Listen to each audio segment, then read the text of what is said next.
While poverty has declined rapidly over the past 3 decades, humanity continues to face urgent and complex challenges. More than 1 billion people still live in deep poverty.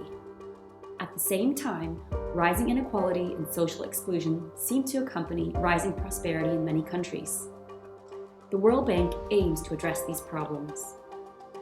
The World Bank is an independent, specialized agency of the United Nations. Established in 1944, the World Bank's initial role was to invest in the post-war economy. But over time, its focus has turned to addressing poverty in low and middle-income countries. It also functions as an advisory board, an intellectual research institute, and a training center for developing country civil servants. The World Bank Group has set 2 goals for the world to achieve by 2030.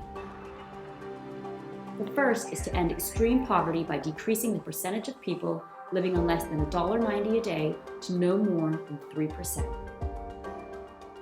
The second is to promote shared prosperity by fostering the income growth of the bottom 40% for every country. The World Bank's mission to end poverty is linked intricately with its mission to improve global health. Over the past 40 years, the World Bank has become the largest financial contributor to health-related projects and is arguably the most important institution in international health cooperation today.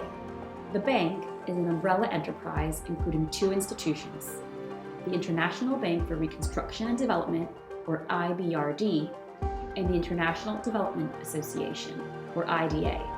The IBRD provides loans and advice to middle-income countries and those low-income countries it deems creditworthy. The IDA provides loans and grants to the poorest countries. We can identify 5 periods in the bank's history selected to represent significant priority in its approach to health.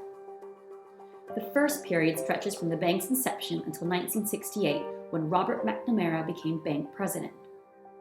Health was neglected during its first years as the bank focused on large infrastructure projects and did not invest in social sector development. The second period from 1968 to 1980 coincided when the bank made its first loans for disease-specific, nutrition, and family planning projects.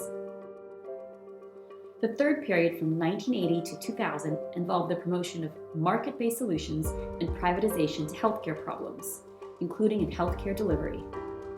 This aligned with broader trends across the bank's wider portfolio. The fourth period from 2000 to 2010 focused on achieving the Millennium Development Goals, or MDGs, through cooperation with other stakeholders such as the Global Fund to fight HIV/AIDS, TB, and malaria, and the Gavi Alliance. The final period from 2010 until today has focused on working with governments to achieve universal health coverage with attention to equity and justice. The World Bank faces enormous challenges in the coming decades. To prepare effective strategies for the future, it is essential that we understand the history of the World Bank and its activities. Despite its significant and influential role in global health, there is little academic work on the bank's history in global health and the impact it has had. In this video series, we will be asking 2 main questions. First, what has the bank contributed over the past 40 years to global health in terms of finance, ideas, and networks, and how effective have these contributions actually been? Second, how has the bank's increasing involvement in health as an international financial institution transformed how we think about health itself? Our hope is that this project and video series, funded by the Wellcome Trust and supported by the University of Edinburgh, will help illustrate how development and international institutions work in practice, and ultimately how decisions made in the headquarters of the bank in Washington, D.C. have ramifications all across the globe.